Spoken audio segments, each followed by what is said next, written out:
one of the most exciting things about CBD, and this is an area of research that I would argue is actually being developed pretty rapidly, is into osteoporosis.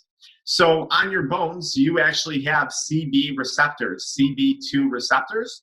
And when these receptors are stimulated, your bones, something called osteoblasts, little cells in there, actually start to produce more bone to provide your bones with more density. For those of our listeners who have osteoporosis or osteopenia and don't actually know what that means, it means your bones are no longer dense. They become very fragile, kind of brittle. They can break easily. That's why we're worried about a fracture in the lumbar spine, the low back, or a fracture in the hip. One of the neatest things I think about CBD and postmenopausal women is its potential effects on preventing and potentially even helping to support a very healthy bone density. Now, this would be an easy thing, I think, too, for our viewers to follow up on. You're not using CBD, you have your old DEXA scans and you see your T-score ratings. Then you start to use CBD, and maybe 6 months, a year later, look for some changes in bone density. See if there was a positive change there. That's one area. Another area too, and I find this one fascinating, is for hot flashes. No, I don't personally get hot flashes, but I will say I used to get pretty nervous, and I don't know if anyone here has ever dealt with that nervousness, sweating that occurs, right? Maybe your palms, a little bit in the feet, hyperhidrosis. So cannabinoids, cannabis, has actually been shown to decrease that sweating response, not necessarily body temperature, but that sweating response. And there's a specific receptor that cannabinoids act on in the human body. It's called your TRPV receptor. And it can actually decrease the chances of breaking out into a hot flash or a sweating episode, whatever you want to call it.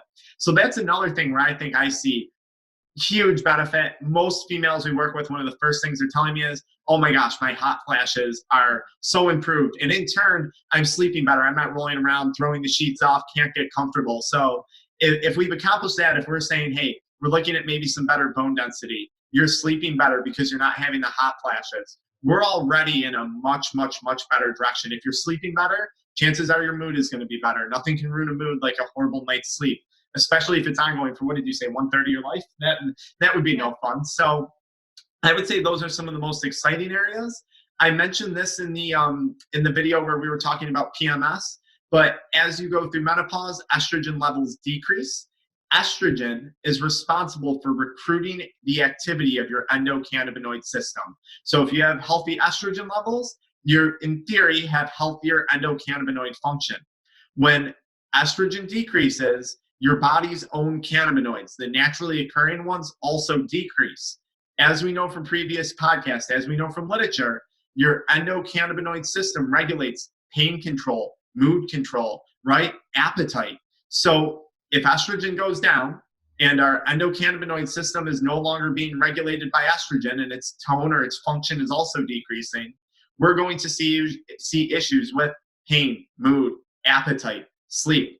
So you can take a phytocannabinoid such as CBD from a plant, an external source of cannabinoids, that will block that enzyme that I mentioned before and for FAAH. And ideally, we're going to see a rise in our body's own endocannabinoid levels, helping to balance out some of those symptoms. And it's that cycle that I always talk about. Now maybe we're going to sleep better. If we sleep better, we're going to have better hormone control. If we have better sleep, we're also going to have more willpower when it comes to our appetite. So a lot of these things are connected and can be either directly or indirectly impacted by CBD. But those would be the big ones: the bone density, the mood support, the sleep, and of course the hot flashes, that preventing hot flashes and sweat attacks is called. But yeah. One thing that we commonly notice is women who are going through menopause, and let's say they're looking to use CBD to support anxiety or support healthy sleep. And then let's say we have a younger female who's going through PMS symptoms, who's also not sleeping, who also has insomnia and maybe some mood fluctuations. As we age, the going theory is that estrogen decreases. This is what the results in menopause. We find in our offices that those women tend to need much higher dosages of CBD. I actually find a lot of women in our offices who are looking to offset hot flashes are using the 3,500 milligram concentration, and they're using 100 milligrams plus a day. But again, I believe if we were to run some testing, maybe some saliva hormone testing on you versus someone else, I think we'd see a dramatic difference in their estrogen levels. Now, can we say if your levels are this, take this much CBD? We just can't say that yet. And that's, again, my opinion, my hypotheses. But if you look at the current literature, they're saying it's strongly connected. And for that reason, we usually see women who are younger going through PMS symptoms need less CBD, and women who are older going through menopause need a lot more CBD to help aid in this very similar symptoms. So, yeah. Taylor, do you want to add to that at all? Things that you're seeing in your practice? I think everyone is just so different, and I think treatment is so individualized per woman.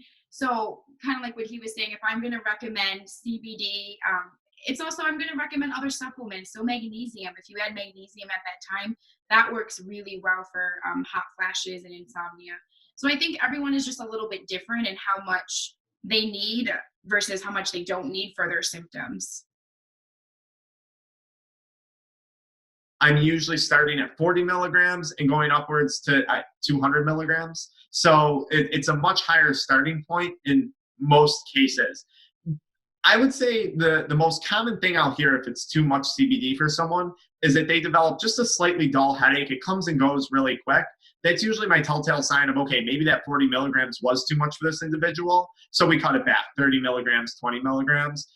A majority though, and again, this is my numbers that I see, probably 90% of women I'd say are using over 40 milligrams of CBD. So that 1,500 milligram concentration or even that 3,500 milligram, we like to have on hand for those menopause symptoms. So yeah, higher dosages.